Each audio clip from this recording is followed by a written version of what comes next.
This is Killer Innovations, a show about ideas, creativity, and how you can innovate. Welcome to the Innovator's Garage, where you learn to create your next game-changing killer innovation. Welcome, I'm Phil McKinney, and welcome to the Garage, where technologies and products are invented that are now in use by hundreds of millions of people worldwide.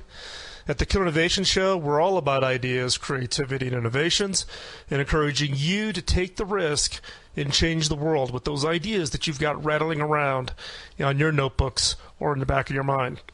The one thing I love about social media, and believe me, there's some things I don't like about social media, but one of the things I really love about social media is staying in touch. In my case, staying in touch with my former teammates and particularly interns. Now, the other day on Facebook, one of my interns posted about the birth of his first child. An intern. And I think back to when this particular individual was an intern, and it definitely makes me feel old. But this also caused me to step back and reflect about all of the people I've crossed paths with. Former bosses. Some of them have gone on to great things. Many of them are now retired. My first mentor out of college, now retired in Arizona. Former teammates. Some of them are actually I've gone to multiple businesses with. Some of them are working with me, even in my current role. And then members of my innovation teams. Now, when I look back on teams that were highly productive, not ones that we just did kind of the normal product cycles, but ones that really got out there and just really delivered in radically new products, new technologies, entirely new concepts. One of the key characteristics as to why those teams were so successful was because of diversity. Now, you may be thinking I'm talking about, the HR definition of diversity or diversity defined by federal regulation or state regulation. In the case of innovation, and in my case, I'm talking about much more. One of the challenges for a leader, if you're going to lead a team, if you're pulling together a team, is you have to get the opinions and the inputs and ideas on the table for consideration. If they don't get out into the open, you don't even know they exist. In many cases, organizations, individuals in the organization, if you are a leader, people are sometimes hesitant. They don't want to put those ideas out there. They don't want their opinions out there. The easy way out is to wait for the boss to tell you what to do. But if you're going to be a true leader, if you're truly going to create a high output team, you want to get their opinions on the table. You need is all those opinions out there, all the inputs, all the ideas. And in some cases, you need somebody who's going to yell BS to the boss if they are trying to do something that doesn't make any sense. Now, what compounds this problem is that most leaders hire people like themselves. Similar backgrounds. If you're technical, you'll tend to hire somebody else who's technical because you have kind of a hidden language with them. Same education levels. In many cases, people go back and recruit from the same schools. And in fact, I was shocked. Many years ago, I was down at a school in Florida, Florida Tech, and come to find out it's one of the biggest recruiting schools for one of the major tech companies. And when I dug in as to why that particular tech company would go all the way to Florida Tech in order to do a major bulk of their recruiting, it turns out that one of their senior executives was a graduate from Florida Tech. So we tend to go back to the same schools, to the same people, to the same experiences, same economic backgrounds. Including our interests, our likes, our dislikes. Do we have hobbies? Are you a runner? To break that trend and to create more productive teams, you got to break the habit of hiring people just like us. And when it comes to innovation teams, those teams that are tasked with really coming up with the ideas that are really going to drive your innovation pipeline, it's even more important. So what are some of the different traits of diversity that you should recruit for? Now, obviously, you should recruit for gender, ethnicity, age. Now, age is an interesting one. Typically, we see a lot of biases of people that are either much older or new graduates with no experience. Silicon Valley actually has a little bit of a different bias. And this has happened through each of my life's experiences as I've gone through and done my 2 cycles in Silicon Valley. Silicon Valley does have a bias against anyone that's kind of over that age of 35 or 40, unless you're a venture capitalist. But if you're just an employee looking for that next role and you're over 35 or 40, you tend to get looked down on. Now, back in the early 80s, I was in that under 35 category, being involved in startup companies. Now, I'm older, more involved at a more senior level, and I hear this all the time, people coming to me for career advice about that age bias. Age diversity, having older, middle age, younger but with experience or fresh out of college, you need that full diversity. Education, does everyone really need a degree? What about non-traditional degrees for the job or variety of experiences? Education is not the qualifier that it used to be, at least not in my book. Relevant experience. Do you hire people who only have very, very long timelines of history with a particular industry or technology? Mix long experience with no experience. Economic upbringing. Did you come from a family with money, or did you come from middle class or lower middle class? Did you struggle as growing up? That all of these things, you bring that perspective. Nationality. Where did you grow up at? Hobbies and interests. Interests kind of outside the job. One company I know looks for musicians. They view that as being someone who's creative, not just a musician, but people who are songwriters are kind of the categories of people they look to hire. Photographers. And also think about introverts versus extroverts. There is this kind of perspective that extroverts are better innovators because they're out there, they talk more, they're more outgoing. But in many cases, and in fact, I just did a Facebook post on it this last week, you can go look it up, talking about introverts versus extroverts and how introverts are actually critical to your team. Now, these traits, and this isn't all of them, this is more of a representative example to show you that it isn't just the typical HR view of diversity. These are all important. And what you want is you want people to bring a variety of perspectives and experiences. If you're developing a certain kind of product or service, having people on the team, some people maybe have got a college degree, some of them are just high school graduates. Some of them maybe came from a background where their family had money, and some people who didn't. Some people who were born in the U.S., people who were born outside the U.S. All of those bring perspectives to ultimately build a much better product that is much more accepted on a global basis. So when you think about hiring, you do have to think about these traits and get out of that habit of hiring people just like us. Hiring people that are the same age or have the same degree or all technical or all single or all married with little young kids or middle-aged or all from North America or all from Western Europe. Drive that diversity. The broader the diversity, in my experience, when I look back on the teams, those teams that are absolutely the broadest in the diversity are the ones that had the highest output because you brought all those perspectives together. And again, all of these traits have an impact on how you look at your ideas and your innovations. And better teams have a diverse team, but more importantly, they have leaders who are actually open to allowing them to have that opinion, to present that opinion from the standpoint of putting it on the table and having those discussions. Otherwise, the homogenous teams will only look at a new idea through a very narrow lens and view themselves as a proxy for the customer.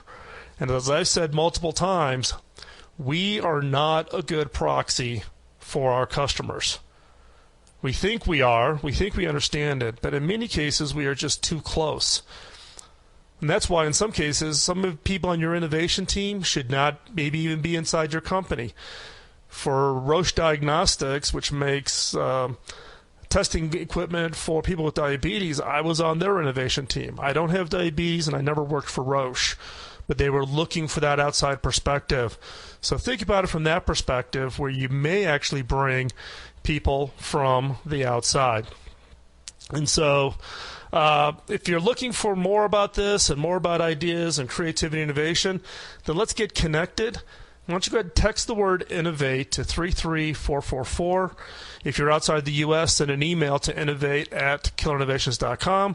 That'll get us connected on email, and we can have a discussion whether you agree with me or you don't agree with me. Now, as you can imagine, this week's theme is diversity. Our next guest is someone that I know very well and someone who I've been working with for a number of years around this concept of diversity. So stay tuned. Stay right where you're at. You don't want to miss this. I'm Phil McKinney, and you're listening to Killer Innovations.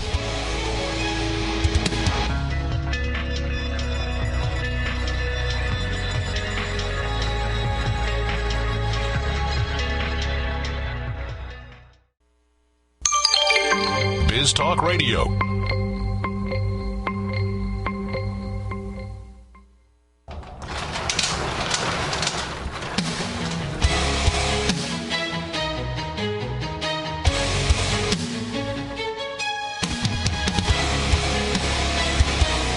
This is Killer Innovations, a show about ideas, creativity, and how you can innovate.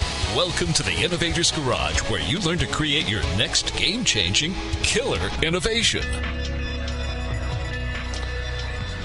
Welcome back to this segment. I'm Phil McKinney, and you're listening to Killer Innovations. Killer Innovations is all about the ideas, creativity, and innovations, and encouraging you to step out and take that risk with that idea that you're working on. Our guest today is Tara Rail. Tara is a speech-language pathologist who specializes in working with people with autism and related disorders. She was the inspiration for Hacking Autism, an effort that I started when I was still at HP. It all got started from the families of her clients who were looking for anything that could help their family members have a full and meaningful life. And when I retired from HP graciously allowed me to take it out and form a nonprofit of which Tara is a co-founder. You can visit and check it out over at hackingautism.org. And also one little other deep, dark secret here is Tara is my oldest daughter. So, Tara, this has to be a little strange for you. Absolutely. So share a little bit about yourself. I know a lot about you, but the audience here for the show may or may not know a little bit about you because of our work in Hacking Autism. So give us a little bit of background about yourself. As you said, I'm a speech-language pathologist. I graduated from Indiana University of Pennsylvania, and from there I worked 4 years in the public school system where I saw autism on the rise. And I saw more and more of my clients getting this diagnosis and more of us not really feeling totally adequate in how to go about it.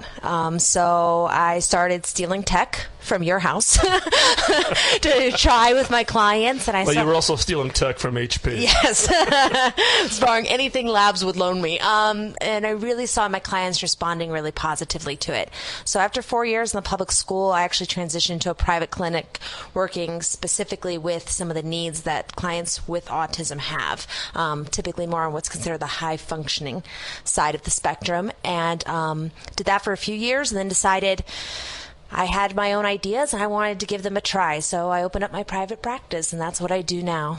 So give us a little bit of background on autism. You know, the statistics are getting to be quite shocking. Most people have some familiarity simply from the standpoint of either child, grandchild, niece or nephew, or somebody you know. But maybe there's some people out there who don't have a perspective on what autism is and how big of a problem this really is becoming. Autism is present from early childhood.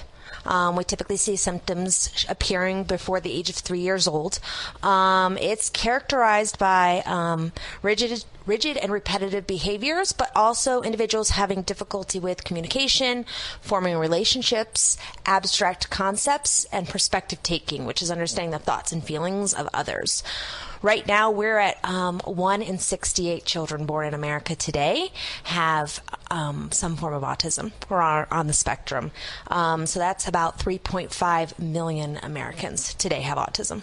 Right. And is it true or not true, though, that it seems to be more prevalent prevalent amongst boys than it is with girls. It is. It's 1 in 42 boys, whereas it's 1 in 189 girls. So it's about a 4-to-1 ratio. And we've heard all the theories as to people think about what causes autism. So what's the latest thinking on that?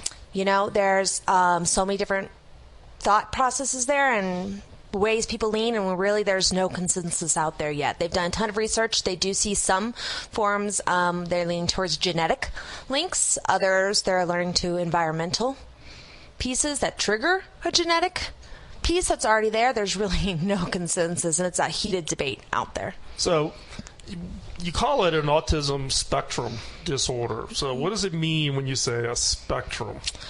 The saying out there around some of the communities is you've met one person with autism, you've met one person with autism.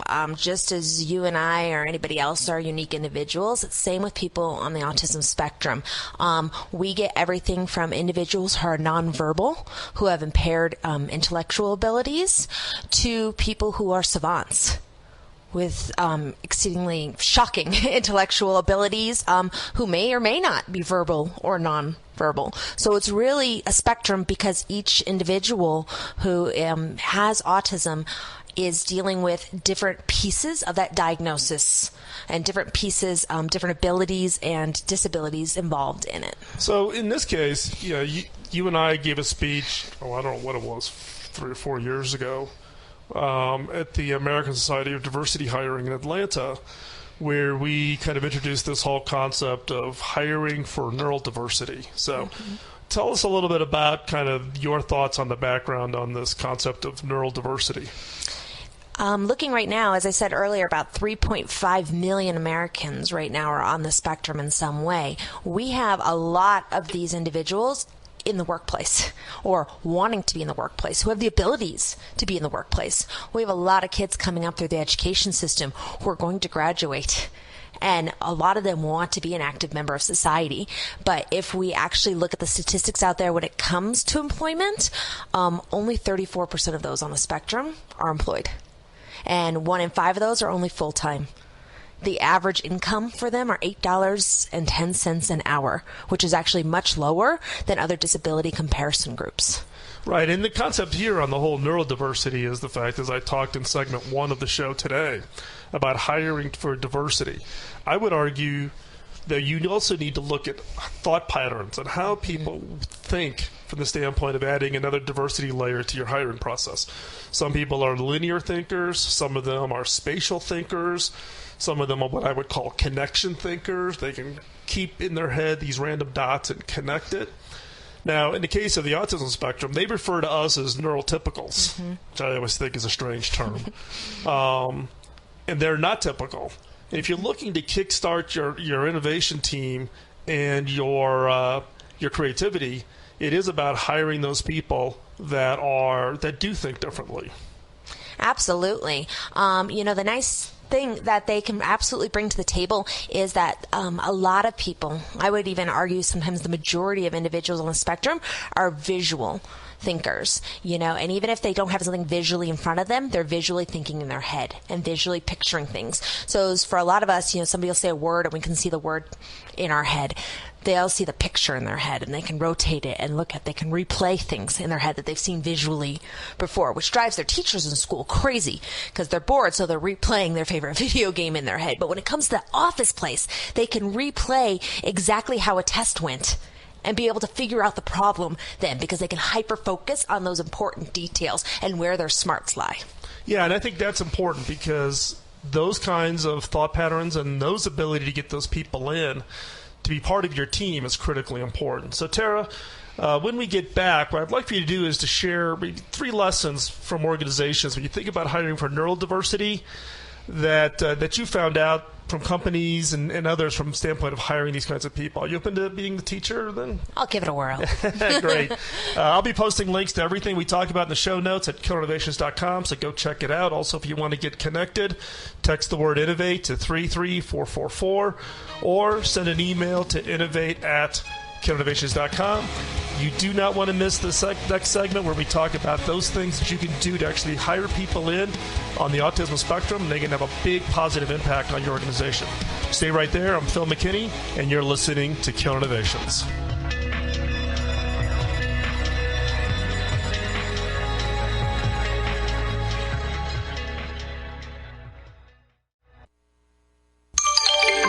Biz Talk Radio.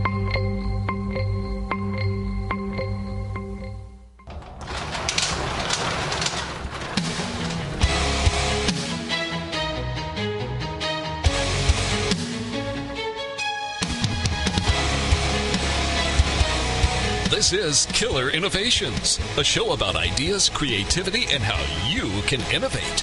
Welcome to the Innovator's Garage, where you learn to create your next game-changing killer innovation. So welcome back to this segment. Our guest today is Tara Rail, a speech-language pathologist specializing in working with people with autism. The topic today is around diversity, and diversity from a standpoint of how do you hire certain traits into your innovation teams that are really going to drive your innovation pipeline. And the topic specifically for this segment is around neurodiversity, hiring people who think differently than you. And the discussion for this segment really is going to be around those people that are on the autism spectrum. It's 1 out of every 68 being diagnosed with autism. So they are already in the workforce. Odds are if you work for any kind of an organization of any significant size, you already have people in your workforce that are on the autism spectrum.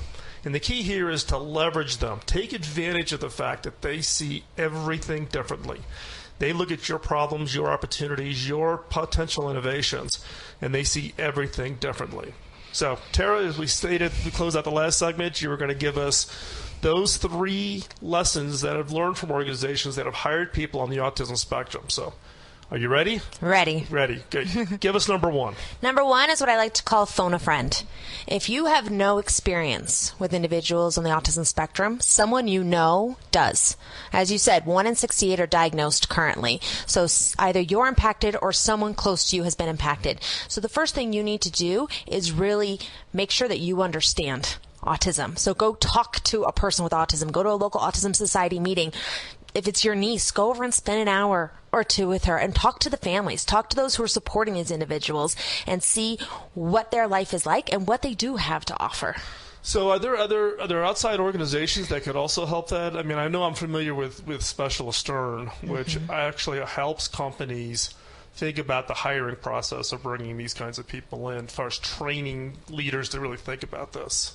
Typically, your state government as well has representatives and people who are helping train, not even just with autism, but, returning vets, et cetera, who are working to overcome traumatic brain injuries or other pieces. So typically they also have systems where they're training individuals and bringing them in, as well as there's groups out there run by parents and individuals with autism through the Autism Society or Autism Speaks, places like that where people are coming together and looking for job training and collaborating. Yeah, and I think the challenge with all of that is if you're not familiar with it, then it's the fear of the unknown. Exactly. Right? And like I said, odds are if you work in any kind of size organization, you've got them in your workforce now. They typically are the people who maybe aren't as socially outgoing. They're not as engaged as a team. They sometimes will do things that people may consider as rude or inconsiderate. They think of it as being factual and honest, which is a trait for people on the spectrum. So let's go on to number 2. What's the number 2? Number 2 is ask the audience. Just as you were just saying, there's probably already people within your organization who are on the autism spectrum, either diagnosed or undiagnosed at this point in time, because you got to take into consideration a lot of the workforce now came through the schools at a time where they didn't necessarily have this diagnosis, or their diagnosis was less known. So check the culture that you already have in your current workplace. Seek out those individuals who maybe aren't fitting in, whether or not they have autism. If they're having social difficulties and not fitting in, this is a great place to start working on the culture of the workplace and start seeing of ways of integrating them in. So it's not just using their brains, but also making them an active member of your team too. Yeah, I mean, look, if you work, like I said, in any kind of a large organization, you have these people on. In my previous lives, I've had people that clearly fell onto the spectrum. But they were absolutely amazing in the work that they could produce if you managed them appropriately. And typical management styles for people on the spectrum don't work. But you can leverage that ability for them to hyper-focus, be incredibly smart, high output, if you manage them appropriately, which means you've got to get away from kind of the traditional hiring methods. The typical performance review processes don't work for them. They don't pick up on subtleties. You need to be factual. You almost kind of, a little bit be in their face a little bit to tell them what to do and what not to do and what's appropriate and what's not appropriate. But yeah, the key is many corporate cultures don't accept these kinds of people in.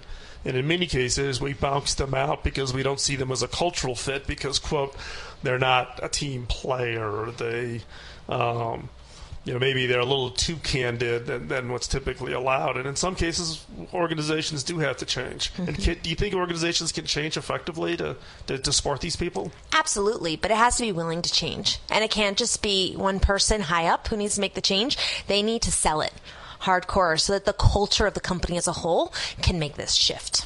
Okay, so what's number 3? Number 3 is what I call the 50-50. These individuals on the spectrum are having to come in and a lot of times fight against what's comfortable for them in order to fit into the culture there. So just as we were saying before, with the culture needing to shift, the workplace needs to put in as much effort as these individuals are putting in as well. If they are coming in just as much as they need training of how to work in our workplace, the workplace needs training as well. The people on their team, their supervisors, they need a team. As you said before, the HR process needs to change. They cannot go through the same hiring process that everybody else does because a lot of it involves those abstract concepts, which we know are difficult for them.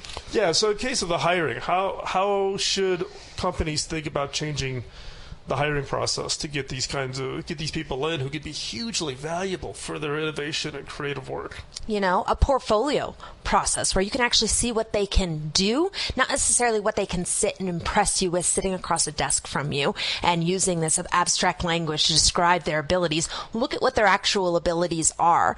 Take out the computer process in the beginning in which they have to answer questions to even get into their first resume. Instead, be willing to meet with these people face to face and see where they can fit in your organization. Yeah, I think that is an important, right?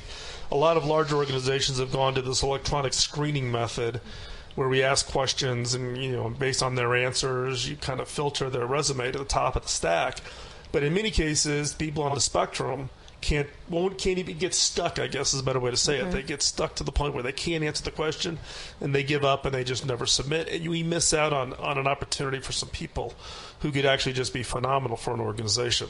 Absolutely. So you need to find somebody on your team who can meet that person face to face and see the skills that they can bring, and not just their differences that they would bring to the workplace. Now, over the years, though, I noticed that a lot of families get frustrated because of the lack of employment opportunities for their kids. As we've gone through, these kids have been diagnosed, they've gone through school. In many cases, they're aged out of the support programs they've got. So what are parents doing out there to kind of almost backstop this, right? I mean, I'm seeing some of them are actually going out and starting companies to actually hire people on the spectrum. That's a big thing. It's a big conversation that I heard in the waiting room a lot when I used to work in Silicon Valley, which was the fathers getting together. What do you do? What do I do? How can we hire our kids in the future? Because no one else will hire my child, even though his IQ's off the charts and he's got the language abilities. Everyone's just going to see a quirky kid and never give my kid a chance. There's companies that have started car washes. Companies have started data testing and data entry and data analysis and really just harnessing what these individuals have to offer, a lot of times regardless of where their intellectual abilities are, and looking just solely at their ability instead of their disability. Yeah, I mean, the examples you give, the car wash is Rising Tide down in Florida. Tom and his father formed Rising Tide because the second son is autistic. And so 100% of the line staff that actually are cleaning the cars and that are on the spectrum. And it's been phenomenally successful. Also, Asperitech in Chicago doing software testing. In fact, my company, we hire them to do all of our internal web testing now, and it's been a phenomenal experience. But parents trying to do this on their own to hire their own kids, we, the rest of the business community, we are missing out. Absolutely. These kids and these young adults can offer phenomenal value, particularly given that they look at problems differently, which on the innovation game is hugely valuable in looking at everything differently.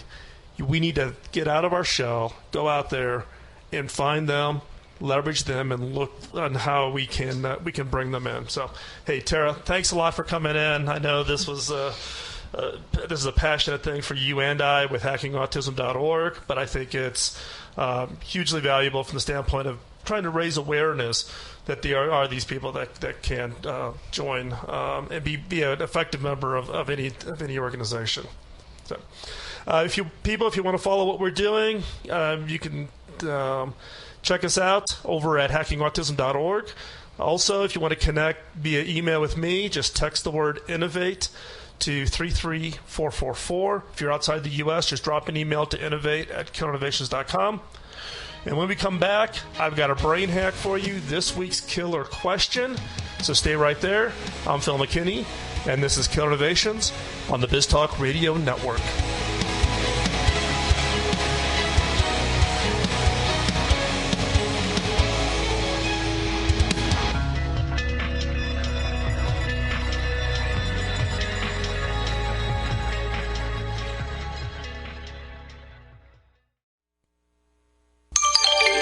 BizTalk Radio.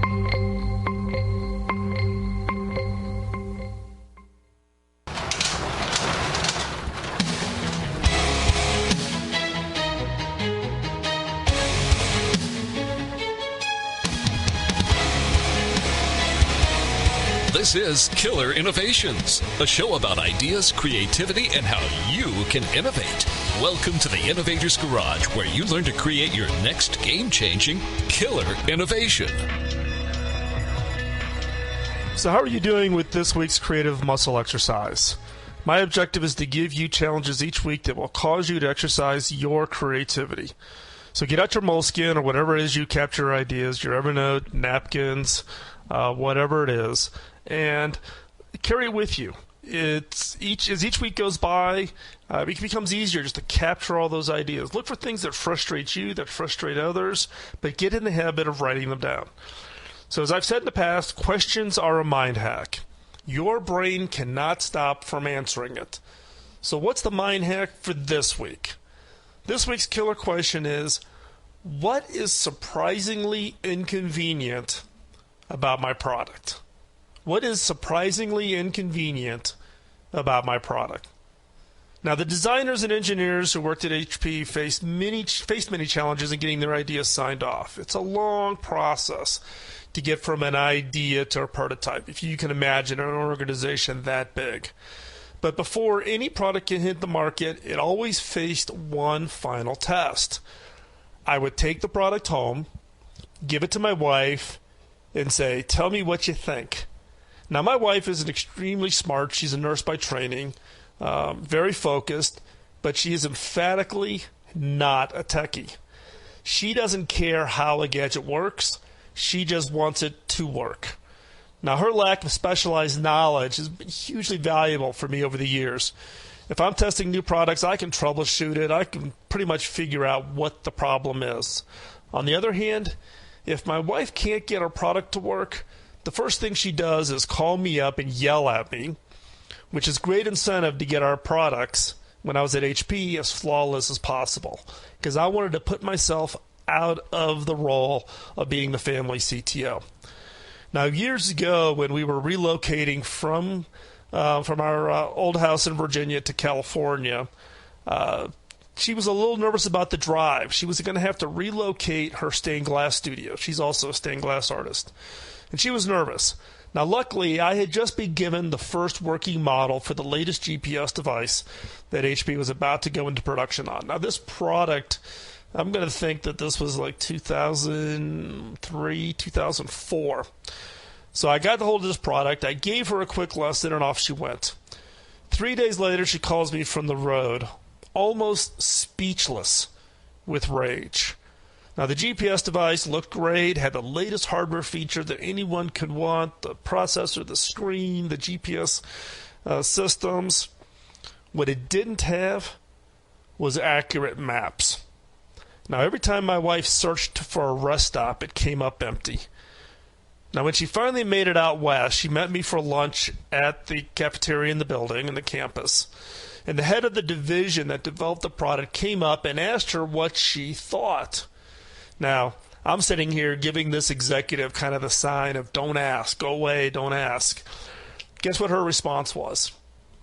Her response was, well, it was clearly designed by a guy, because I stopped at every crummy gas station bathroom between here and Kentucky.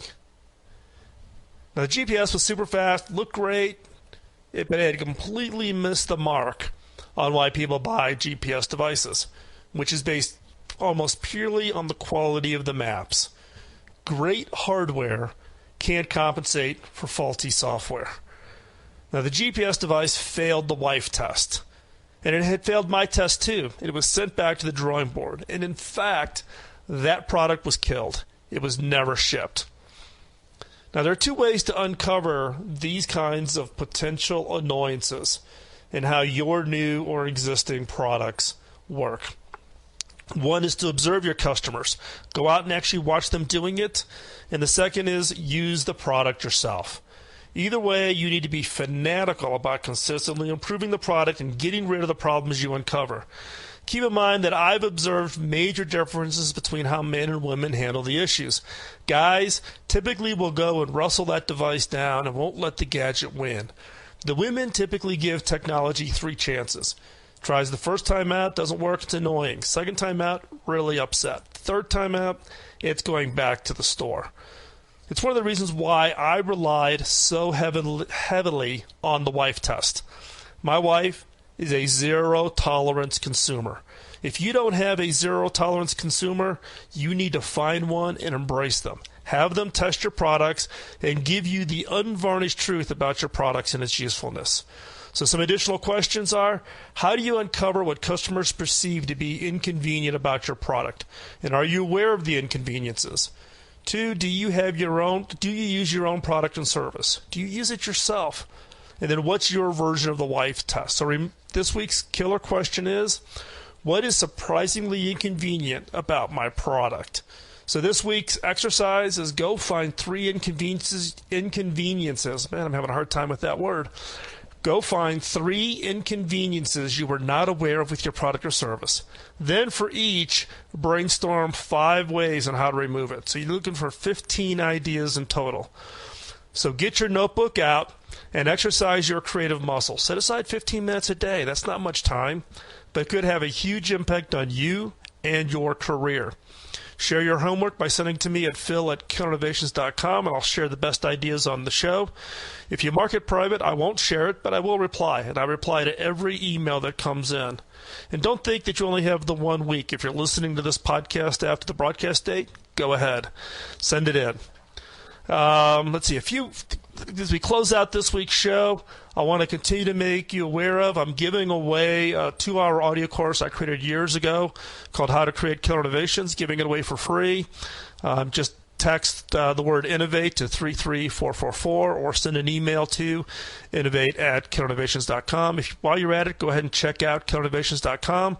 The new site is live. It's still in beta mode. Also, don't miss out on the other great shows over at BizTalk Radio Network at biztalkradio.com. And while you're there, grab the mobile app, and you can listen to this show live along with any of the other BizTalk Radio shows. Today's show was engineered by Brandon. He's in the studio helping me out. He has a difficult job of trying to keep me on track. If you know an innovator has a story that we should hear, drop me a note at phil@killerinnovations.com. Also, please drop me a note. Let me know. Give me some feedback. Always looking for your input and suggestions. If you've got guests or if you suggest other segments for the show, love to hear it. So just drop me a note. I'm Phil McKinney, and don't let the innovation antibodies get you down. Keep on innovating, and we'll see you next week. Bye-bye.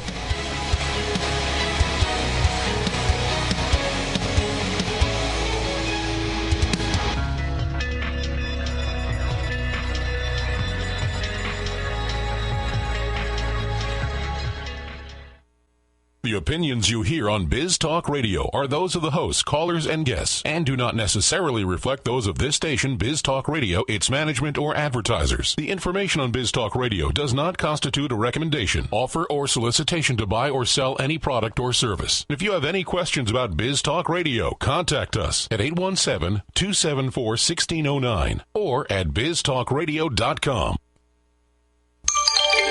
Biz Talk Radio.